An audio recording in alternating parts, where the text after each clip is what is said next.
مولاي صل وسلم دائما. پاکستان اللہ کے رازوں میں سے ایک راز. 1969 میں پروجیکٹ ہائی اسکول منگلا میں قائد اعظم ڈے پر اسکول کی بزم ادب نے منگلا ڈیم آرگنائزیشن کے پی آر او جناب سید محمد ادریس شاہ کو بطور مہمان خصوصی مدعو کیا تھا. آپ نے اپنی تقریر میں بتایا کہ قائد اعظم کے ایک نہایت قریبی ساتھی تھے جنہوں نے ایک مجلس میں جہاں میں بھی موجود تھا یہ واقعہ سنایا تھا. جب قائد اعظم انگلستان سے مستقل طور پر ممبئی آ گئے تو میں آپ سے ملاقات کے لیے گیا. قائد اعظم گہری سوچ میں غرق تھے. مجھے دیکھ کر فرمایا کہ کچھ لوگ کہتے ہیں کہ علامہ اقبال نے مجھے بلایا، جبکہ کچھ کا خیال ہے کہ لیاقت علی خان مجھے لے کر آئے. بے شک ان دونوں حضرات کا بھی کچھ نہ کچھ حصہ ہے، لیکن اصل بات جو مجھے یہاں لائی کچھ اور ہی ہے جو میں نے آج تک کسی کو نہیں بتائی.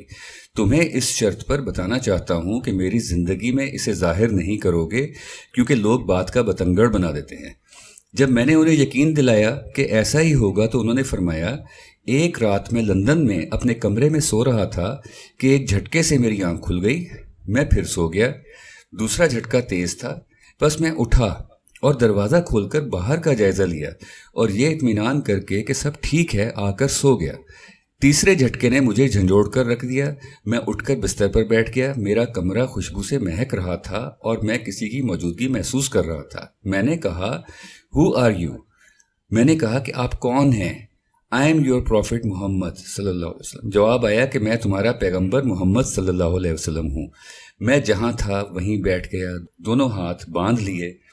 فوراً میرے منہ سے نکلا، peace be upon you my lord, آپ پر سلام ہو میرے آقا صلی اللہ علیہ وسلم. ایک بار پھر وہ خوبصورت آواز گونجی، mister Jinnah, you are urgently required by the Muslims of the subcontinent and I order you to lead the freedom movement. I am with you, don't worry at all, you will succeed in your mission انشاءاللہ.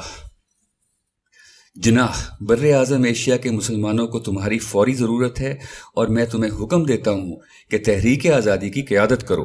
میں تمہارے ساتھ ہوں، تم بالکل فکر نہ کرو، انشاءاللہ تم اپنے مقصد میں کامیاب رہو گے. قائد فرماتے ہیں کہ میں ہمہ تنگ گوش تھا، صرف اتنا کہہ پایا، یس مائی لارڈ. آپ کا حکم سر آنکھوں پر میرے آقا صلی اللہ علیہ وسلم. اس واقعے کے بعد جتنی جلدی ممکن ہو سکتا تھا میں مستقل طور پر بمبئی آ گیا. اس واقعے سے یہ 3 امور واضح ہوتے ہیں. قائد اعظم محمد علی جناح کی بلند بختی کی انتہا ہے. یہ خواب نہیں ہے بلکہ آپ بیداری میں رسول اللہ صلی اللہ علیہ وسلم کے ارشاد عالیہ کی سماعت فرما رہے ہیں اور عین ممکن ہے دیدار بھی کر رہے ہوں. ہندو اور انگریز کی بے پناہ رکاوٹوں اور مخالفت کے باوجود قائد اعظم کو اپنے مشن میں کامیابی کا 100% یقین تھا، کیونکہ امام الانبیاء صلی اللہ علیہ وسلم آپ کو کامیابی کی نوید سنا چکے تھے. ایسا ہی ہوا. تمام رکاوٹیں دھری کی دھری رہ گئیں اور بظاہر ناممکن حالات کے باوجود پاکستان وجود میں آ گیا.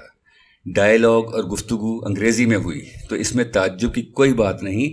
حضور پاک صلی اللہ علیہ وسلم قیامت تک کے لیے نبی ہیں. آپ کے امتی ہزارہ قسم کی زبانیں بولتے ہیں. یہ بھی آپ کا زندہ معجزہ ہے کہ آپ کا جو امتی آپ سے جس زبان میں گفتگو کرتا ہے آپ اسی کی زبان میں اس کو جواب مرحمت فرماتے ہیں.